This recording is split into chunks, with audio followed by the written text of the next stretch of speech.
is not a new concept. History has shown us the experiences of the historic voices and martyrs. Have you been struggling with pain in the past?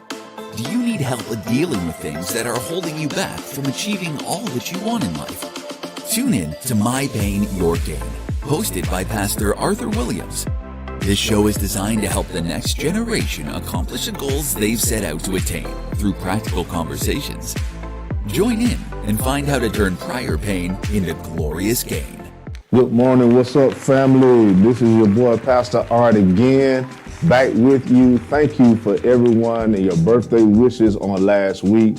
I am honored for everybody that text me, emailed me, D-mailed me, or whatever, DM me. Thank you from the bottom of my heart for last week of tuning in. Also, every week for our episodes. Again, here we are again this week. I hope everybody enjoyed your 4th of July. I definitely did. I definitely enjoyed my family. Got a chance to spend time with family. I hope you experienced your family and had a great time with whatever you did. Today, man, this is another hot topic. I really want to talk about. I was really wrestling what we want to talk about and discuss today.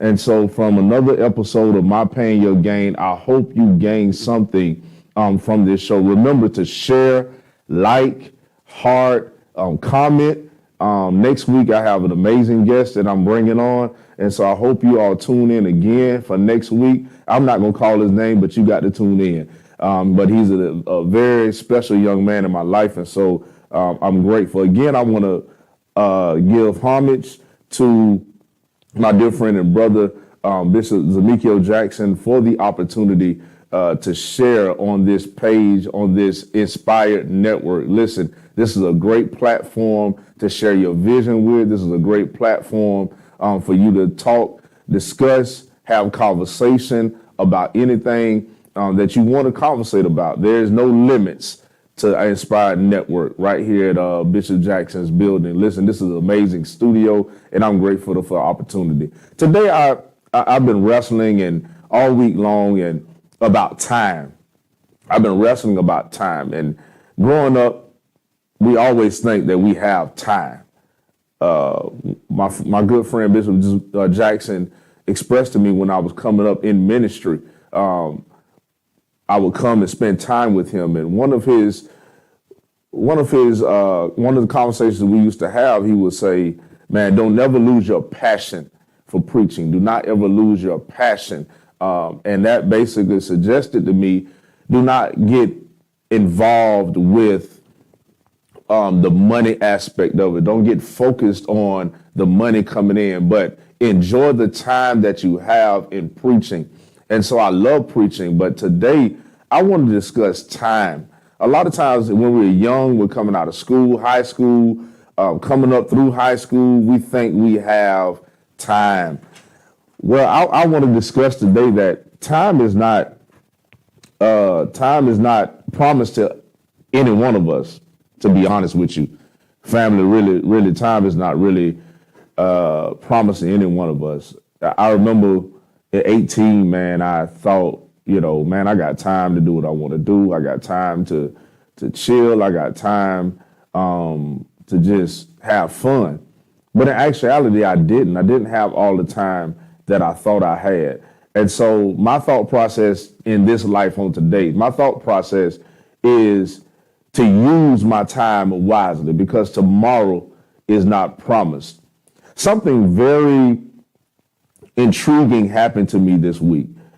I was walking out of my apartment, went to the store, came back up, and one of my neighbors, you have to be careful how you walk. You have to be careful how you move, because people are watching you whether you believe it or not.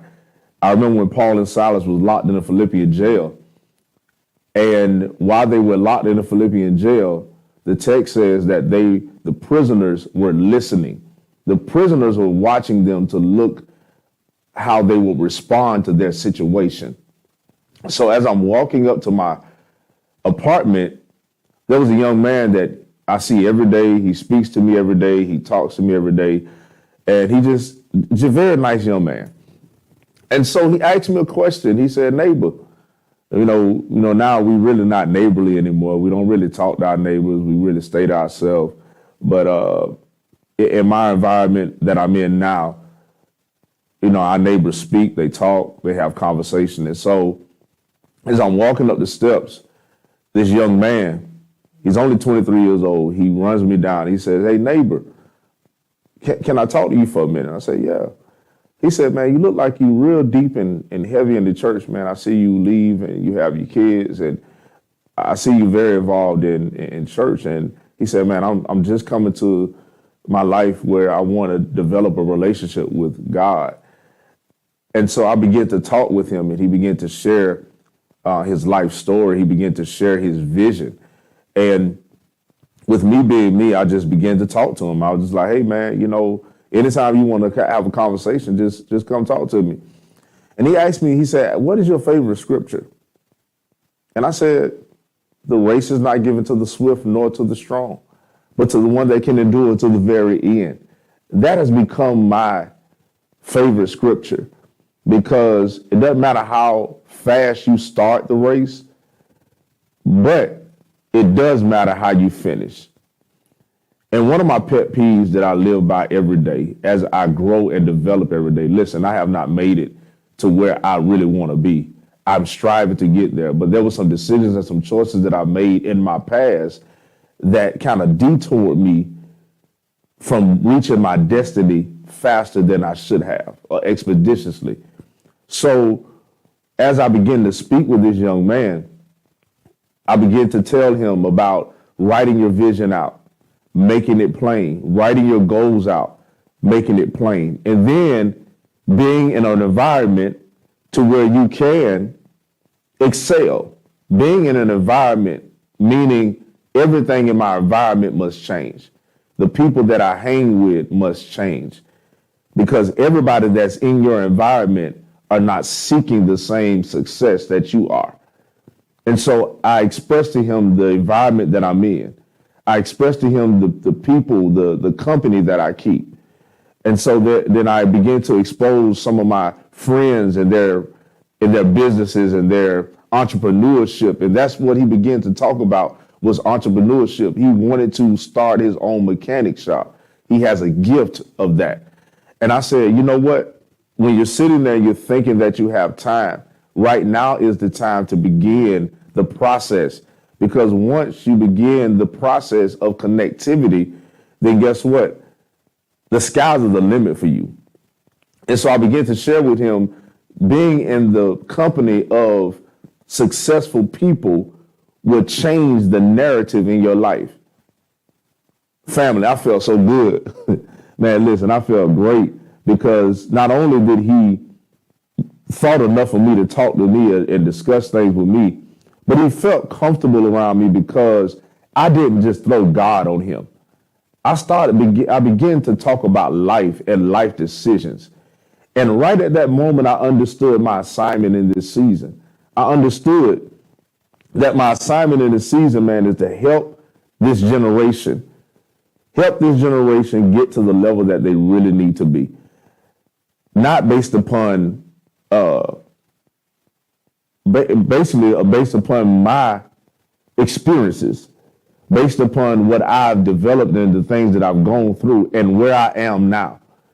Listen, I'm excited about my future. I'm excited about where I am. But I thank God for the reflection in the mirror. I thank God for the rearview mirror, to where I can look back and think where I was a few years ago. I'm not where I want to be, but listen, family, I'm grateful that I am where I am right now, because now I'm at a stage in my life to where I can sit and listen. A lot of times we do a lot of talking, but we don't do a lot of listening. And I began, as I was speaking with this young man, I began to think about time. At 21 years old, did I ever think that I would lose one of my best friends? When I thought about time, I thought about my brother, Brett Brown, 21 years old, but the legacy that he left. His life left a legacy. Me and Alvin talked about it a couple of weeks ago. His life left a legacy. When we talk about legacy, he left a legacy that changed an entire generation. Why does it have to get to a point to where life has to be taken for us to wake up? But sometimes we don't know why God does certain things, but God chooses certain people for certain assignments. And in this season, in that season of in our lives, we were nuts, man. We were crazy. And think that I survived that. It was nothing but the grace of God that I survived it. And then when I think about time, I think about Dr. Martin Luther King Jr. He was only 39 when he left this earth, but he left a legacy. He understood his time while he was here. He understood the assignment on his life while he was here.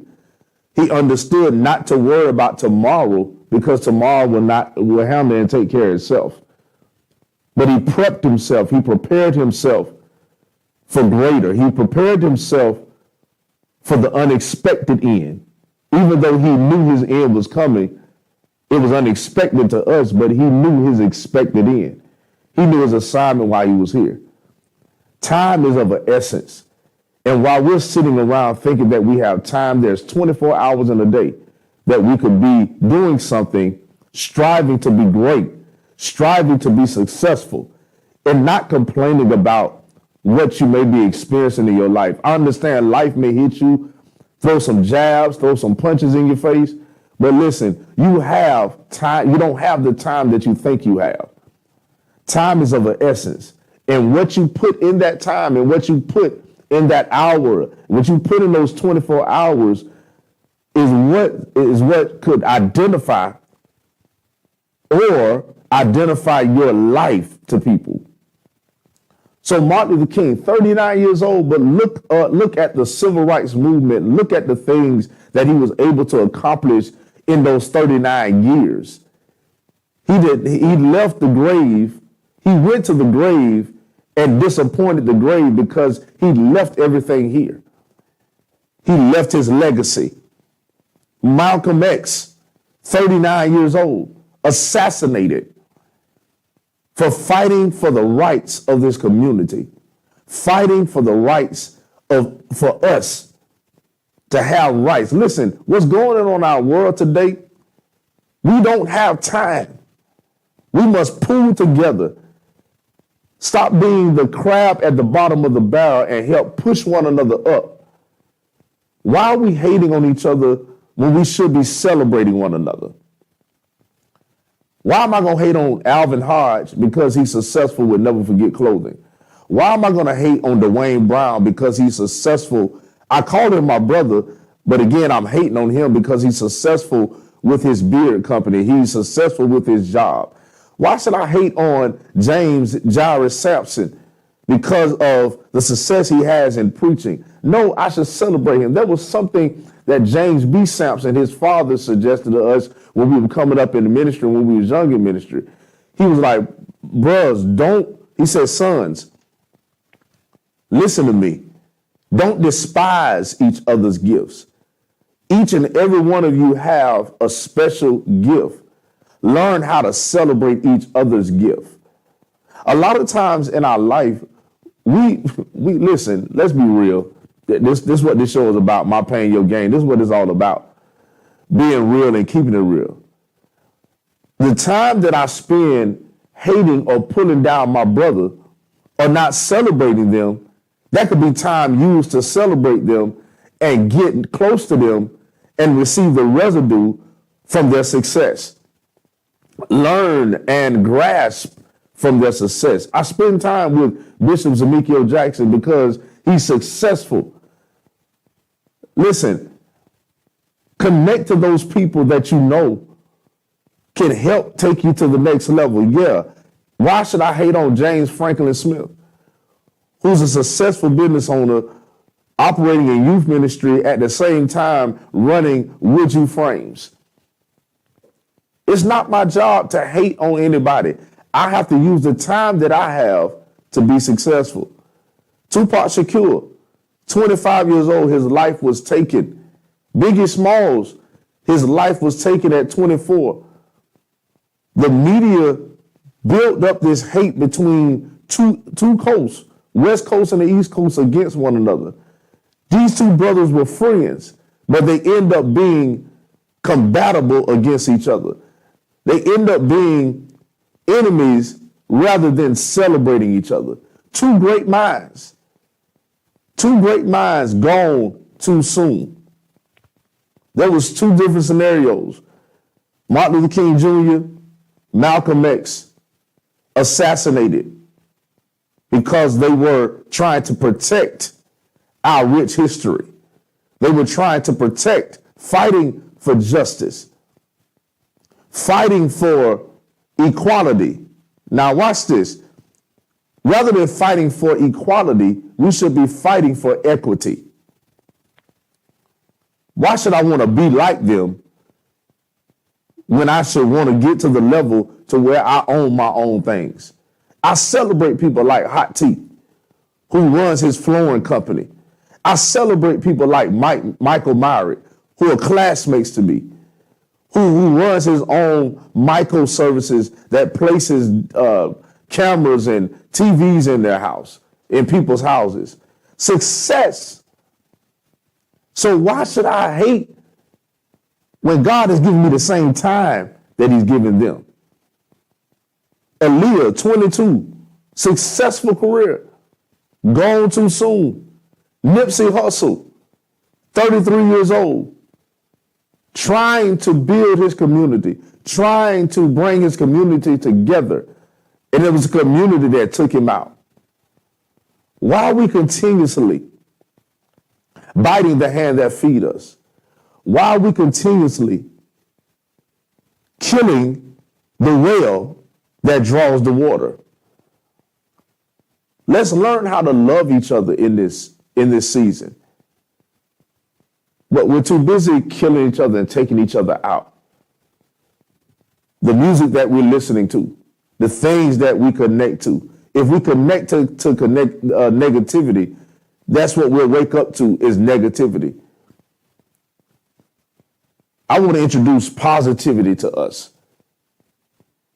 Positivity, fighting for each other, not against one another, not causing a divide amongst one another. I'm learning the lesson of listening. I want to be clear. I'm learning the lesson of listening rather than talking too much. Talking too much will cause you to miss great opportunity. Speaking too much will cause you to miss your destiny. Trayvon Martin, 17 years old. Emmett Till, 14. Gone too soon, taken from us, taken from his family, taken from his parents at a young age, both young men. Trayvon Martin killed because he wore a hoodie and because he was walking in a neighborhood that they thought he shouldn't be walking in, and the killer is walking free. It's time for us to wake up. What I've discovered with us is that, I may sound like I'm angry. I may sound like I'm aggressive this morning, because I really am, because I'm fed up with every time I turn on Facebook or every time I look at the news. We're repeatedly saying, rest in peace. It is becoming a repetitive narrative in our community. I'm tired of it. You should be tired of it. All of this is not the decisions that our young people are making. It's the foundation that we're built upon. Trayvon Martin found himself in a bad situation, moving up to his dad's house to start a life over again. And he's dead. He's deceased right now. Emmett Till, going down to visit his great-grandfather, taken away. That image is still stuck in my head, to where his mother had the bravery in those times to fight for the corpse of her son when they tried to bury him before she saw him. He was drugged behind a pickup truck, shot in his head, to the point to where his mother could see from one side to the other. His face was disfigured. And we walk around here like we've made it. We're still in a fight. We're still in a struggle. Emmett Till gone too soon, 14 years old. The disfigured face still bothers me. And then we come to some recent rappers that's gone. King Von and Young Dolph. King Von, 26. Young Dolph, 36. They were the water. They were the water that brought life to their communities. No one knows why the situation happened. No one knows why they're not here. I'm not here to discuss that. I'm here to discuss and talk about time. Use your time wisely. Young people, young generation, when you think you have time, listen, I just turned 40 last week. Time has passed me by. Time is here, like 40 years old. I never, I talked to my mama, y'all. Let me trip y'all out for a minute. I called my mama, I sent her a picture. I said, boy, out of everything I've been through, out of things I've experienced in my life, boy, I look good for 40. And my mama said, boy, you ain't 40. Time has passed by her so much, man, to where my dad said, yeah, it is 2022. Yeah, he 40.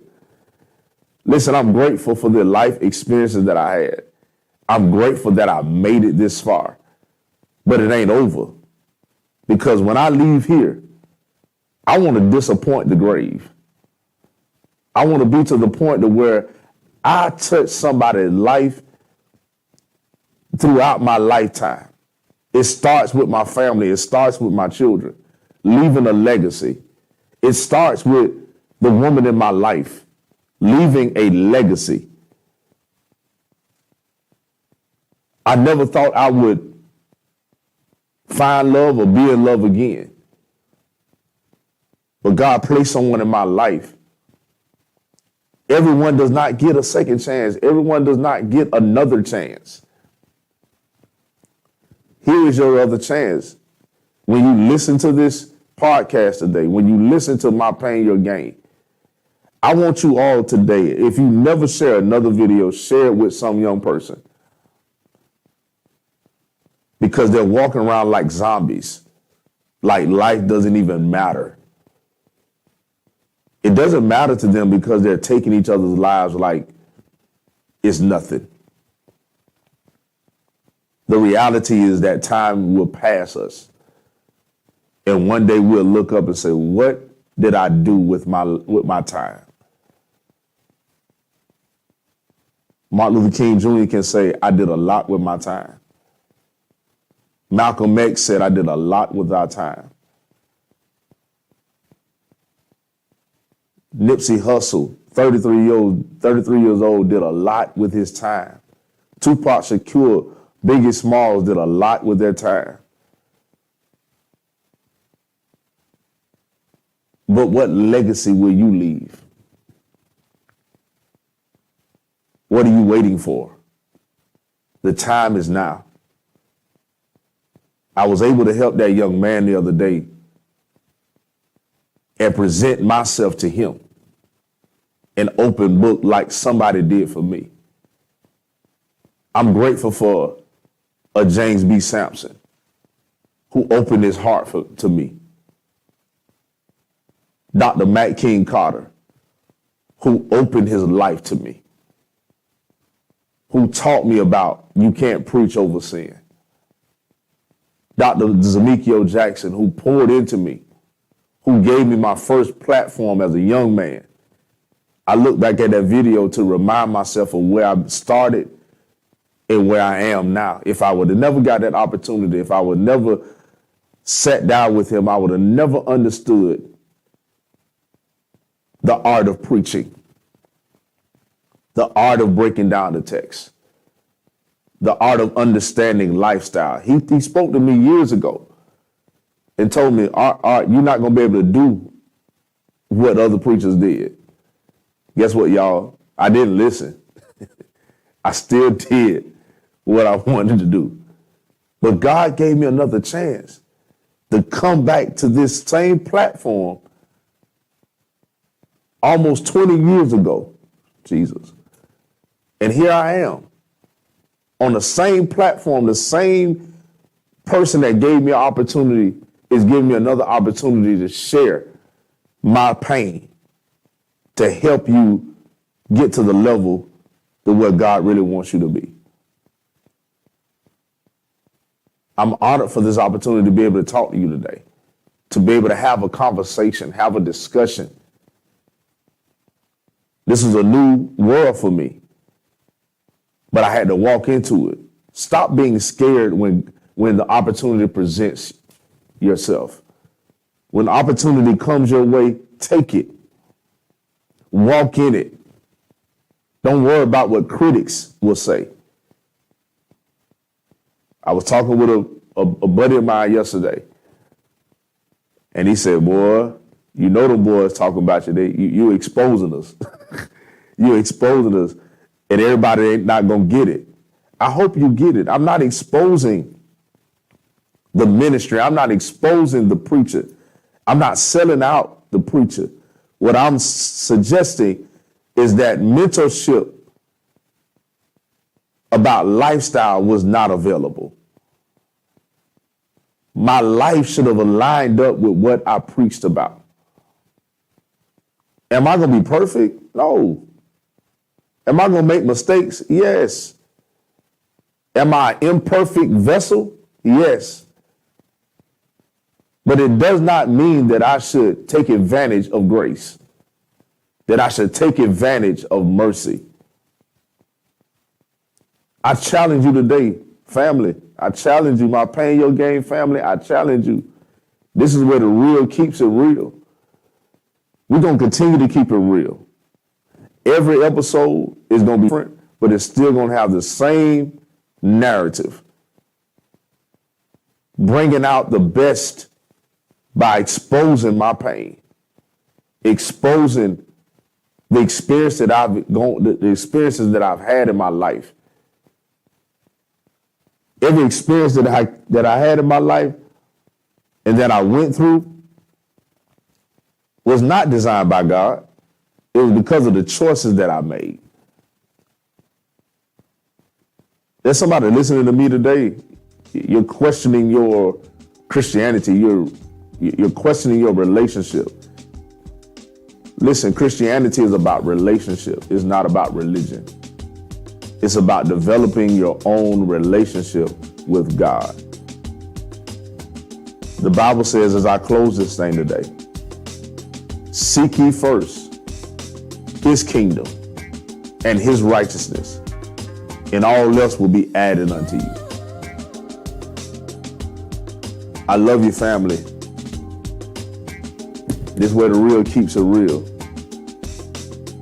Comment, share, like this post, like this podcast, enjoy it. Become a partner with us. It's about us getting to the next level.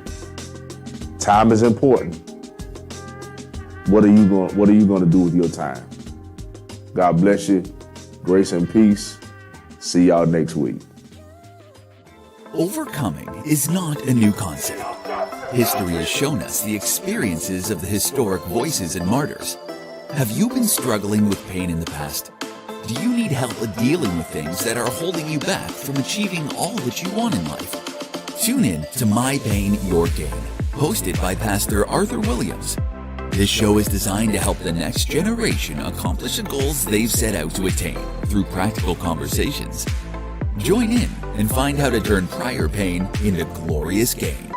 Do you have a business or product? Are you looking to advertise, maybe to get the word out to thousands of people on a daily? You should consider the Inspired Network. We have affordable packages that can assist you at getting the word out about your product or business. Call us today at 866-804-6774. Your financial support keeps the ministry alive. You can be a blessing. by sewing via Cash App today at $TeachJax, or you can text to give at 833-481-1524 and text the word GIVE. So you've been watching the show. Would you like to be a content provider yourself and develop a show for the Inspire Network? Please give us a call today at 904-389-5592 or go to www.connecttv.info to submit a show idea. Have a praise report or a testimony of how any of the programming at the Inspired Network has been a blessing to you? Please go to www.myprayerrequest.info. Click on the tab Testimony and submit it today. The IPC prayer team would love to know how effective the ministry is being to you. Do you love video production? Would you like to have a career in video production, but don't know where to start? Your problem is you have no one to teach you. Well, the Inspired Television Network is initiating its apprenticeship program. We'll teach you video production, how to set up the simple camera operation, post-production, and advanced editing. Imagine sitting down with an expert and being taught weekly how to do it. It's a 6-month program that requires a minimum of 10 hours a week of hands-on training and 3 hours a week of classroom training. You've always wanted to make movies or learn production. This is the perfect program for you. Give us a call today at 904-389-5592 or sign up at www.learntv.today. It's free for churches and nonprofits. Do you need a morning prayer line? A place you can call to hear from God? Call the International Prayer Council Intercessory Prayer Line, Monday through Saturday at 7 a.m. Eastern Standard Time, 904-299-72